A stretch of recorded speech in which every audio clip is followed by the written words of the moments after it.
Nakariza ina. Pulo man selector, freestyle music. Mbona ma freestyle music maboni. Pull like in blaze. Tell them say,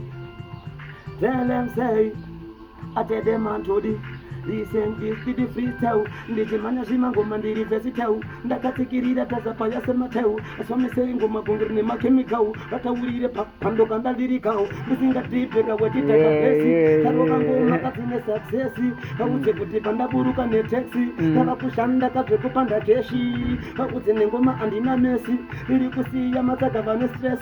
Tell them say pop set up pesi. Awuze kuti shimoko kazoti hesi. Niri kuhanya shima ngoma dipu tauni. Pakiri kauni anondisimbisa kakwese kumaraini zvemanje ndiri kudhonza twaini ndakabvamitirezi ndakananga echi ndakazviona kuti handina kamaskechi kubhilivhisa sapasta muchechi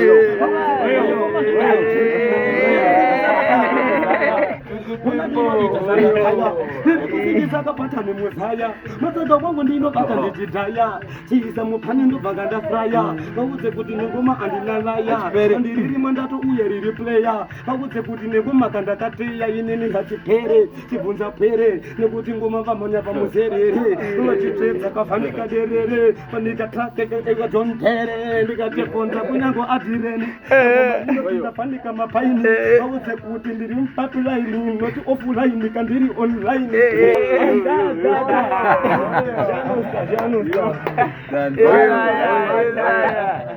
Isaiah.